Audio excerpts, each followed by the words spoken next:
Bismillahirrahmanirrahim. Assalamualaikum warahmatullahi wabarakatuh. Selamat siang anak-anak ibu semuanya. Apa kabar? Alhamdulillah baik ya, sehat semuanya. Baik anak-anak ibu semua, silakan menyimak dengan maksimal. Hari ini kita akan melanjutkan dengan judul strategi pembelajaran. Beberapa pertemuan sebelumnya ibu pernah menanyakan kepada antum semua, kepada anak-anak ibu semua, masih ingat nggak bagaimana atau siapa guru-guru yang pernah menjadi, mungkin hingga hari ini menjadi inspirasi Anda semua untuk menjadikan model atau role model dalam mengajar jika seandainya nanti Anda juga berprofesi sebagai seorang pendidik. Ada kesan tersendiri bagi anak-anak ibu terhadap guru-guru yang memiliki cara, gaya mengajar, model mengajar, kemudian strategi mengajar yang hari ini masih teringat di dalam alam bawah sadar anak-anak semua. Nah, karena ada kesan yang sangat positif terhadap guru tersebut, akhirnya Anda menyimpulkan bahwa mungkin suatu saat nanti kita atau kamu akan mengajar seperti guru yang Anda jadikan model tersebut. Tetapi perlu diingat bahwa masa kita belajar tidak sama dengan kondisi saat ini, di mana perubahan zaman tentu akan berpengaruh terhadap model, metode, strategi pembelajaran yang dibutuhkan. Apalagi saat seperti ini, saat pandemi, yang jelas strategi pembelajaran akan berubah, metode pembelajaran akan berubah. Nah, di dunia hari ini, khususnya di lembaga pendidikan, sosok guru adalah yang bisa menguasai forum, yang bisa menguasai kelas, yang bisa mengolah kelas, yang bisa menggunakan pendekatan-pendekatan yang sangat menyenangkan, karena pada prinsipnya belajar itu adalah menyenangkan, learning by fun. Karena segala sesuatu yang menyenangkan itu akan mudah dicerna, apalagi kondisi yang sangat tidak menyenangkan itu juga akan berpengaruh terhadap penerimaan siswa terhadap materi yang diberikan. Oleh karena itu guru itu harus punya strategi, guru itu harus punya seni mengelola kelas, seni mengelola pelajaran, seni menciptakan materi-materi yang mudah dicerna oleh siswa. Nah, oleh karena itu seorang guru wajib memiliki cara-cara yang dipilihnya atau strategi pembelajaran. Nah, apa itu strategi pembelajaran? Itu cara-cara yang akan dipilih oleh guru, kemudian digunakannya untuk menyampaikan materi pembelajaran yang bertujuan untuk memudahkan peserta didik menerima dan memahami materi.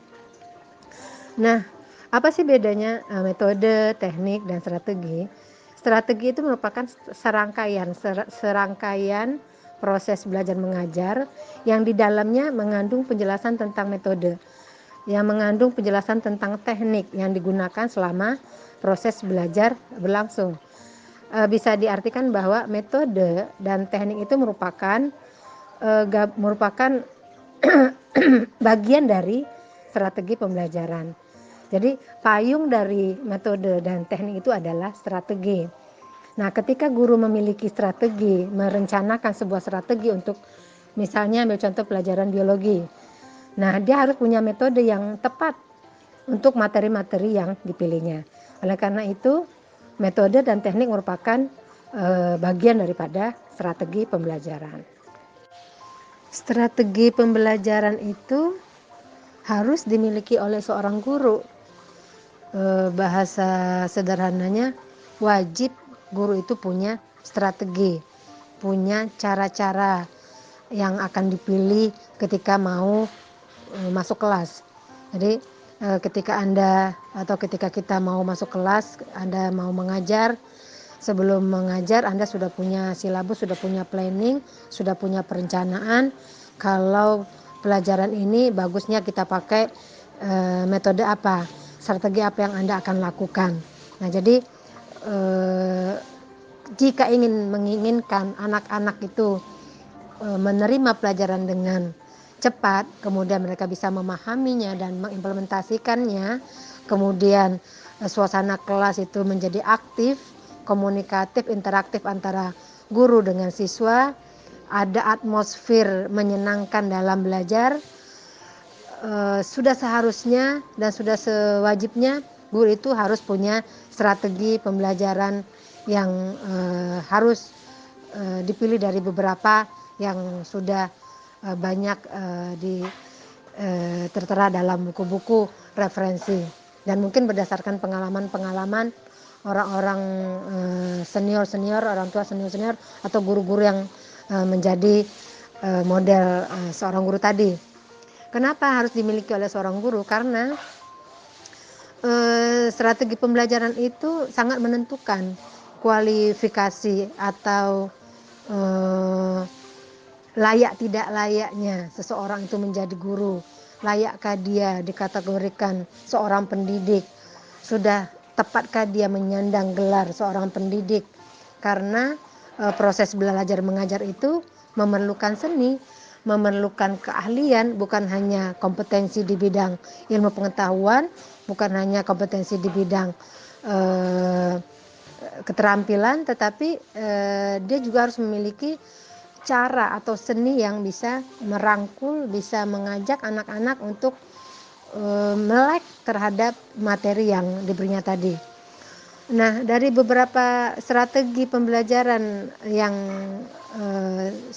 bisa jadi atau besar kemungkinan seorang guru itu bisa memiliki lebih daripada 3 atau 4 strategi, tergantung atau dilihat daripada konteks pelajaran, konteks materi yang diberikan seorang guru tersebut. Nah, setiap guru itu tidak harus memiliki teknik yang sama dengan guru-guru yang lain. Setiap guru itu harus memiliki teknik dan cara yang berbeda. Tidak bisa dipukul rata. Bagaimana dia bisa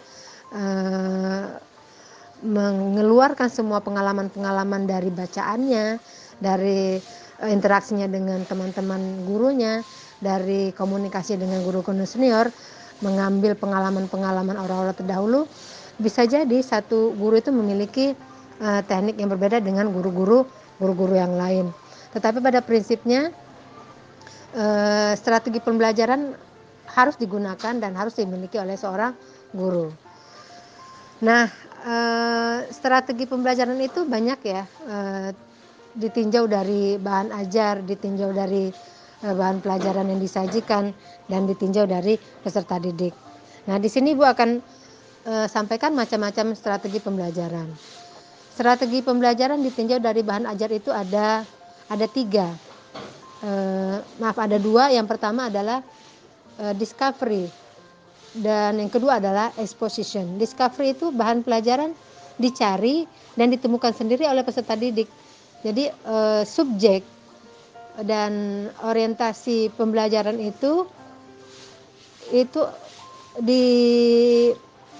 dikuasai atau didominasi oleh seorang peserta didik. Jadi student center, semua kondisi-kondisi, semua bahan pelajaran itu dicari, kemudian ditemukan sendiri, tetapi juga berdasarkan instruksi dari guru. Oleh karena itu aktivitas anak-anak semua itu berdasarkan pengawasan dari seorang guru, sehingga peran guru di aspek discovery ini hanya sebagai fasilitator dan pembimbing. Dalam arti kata pendekatan atau jenis strategi pembelajaran discovery ini bisa dikatakan dengan strategi pembelajaran tidak langsung. Yang kedua adalah exposition. Nah, bedanya apa dengan discovery? Kalau tadi discovery itu bahan pelajaran itu dicari dan ditemukan sendiri oleh peserta didik. Nah, kalau exposition ini bahan pelajaran disajikan dalam bentuk yang sudah jadi, ya, dalam bentuk yang sudah disiapkan oleh seorang guru, dan tanggung jawab peserta didik hanya mengikuti dan menguasai bahan-bahan pelajaran yang sudah diberikan tadi. Nah, exposition ini bisa dikatakan strategi pembelajaran langsung. Nah, itu yang pertama. Bagaimana dengan macam-macam SP yang kedua? Macam-macam strategi pelajaran kedua ditinjau dari peserta didik. Nah, strategi pembelajaran yang guru berikan itu ditinjau dari peserta didik ada dua. Yang pertama, objek pembelajaran itu adalah individu. Anak-anak bekerja sendiri atau tugas-tugas yang diberikannya itu hanya diorientasikan pada seorang siswa. Kemudian nanti siswa tersebut diberi tanggung jawab, kemudian menjalankan tugas yang diberikan dan bertanggung jawab terhadap hasil tugas yang diberikan tadi. Ada lagi yang dimasuk kategori adalah kelompok. Kalau tadi individu, ini adalah kelompok. Nah, biasanya itu di strategi pembelajaran kooperatif ya. Diskusi, debat, eksperimen, kemudian dialog, itu kebanyakan dilakukan dalam strategi pembelajaran berbentuk kelompok. Nah, biasanya kelompok-kelompok ini terdiri dari lebih dari 3-4 orang yang memiliki pengalaman yang berbeda, kemudian bisa jadi memiliki budaya, ras, dan agama atau kelamin yang berbeda. Nah, sering tuh ya, biasanya kita dalam perkuliahan itu lebih cenderung kepada pembelajaran kelompok. Nah, ini adalah strategi pembelajaran ditinjau dari peserta didik. Nah, bagaimana yang ketiga? Strategi pembelajaran ditinjau dari cara penyajian. Ada dua. Yang pertama dalam bentuk deduktif. Apa itu deduktif? Diawali dengan konsep-konsep terlebih dahulu. Jadi biasanya itu kalau ada dosen-dosen yang menyampaikan materi itu dengan teori dulu, kemudian konsep, kemudian penjelasan secara global, komprehensif, lalu baru diberi contoh, lalu diberi model-model, beri sampel-sampel yang mengarah kepada konsep-konsep tersebut. Artinya dari umum kepada khusus. Nah, bahan belajar dimulai dari hal-hal yang abstrak dulu, yang belum dipahami secara maksimal oleh siswa, tetapi dapat dipahami ketika konsep-konsep dan teori tersebut telah dijelaskan oleh guru. Kemudian di akhir yang khususnya adalah memberikan contoh-contohnya. Nah, ini yang deduktif. Nah, bagaimana dengan induktif? Strategi pembelajaran dari cara penyajian bentuk induktif itu kebalikan, berbeda dengan deduktif tadi, yaitu materi itu dimulai dari hal-hal yang konkret dulu. Jadi dari contoh dulu, misalnya guru kreatif adalah guru yang misalnya guru kreatif.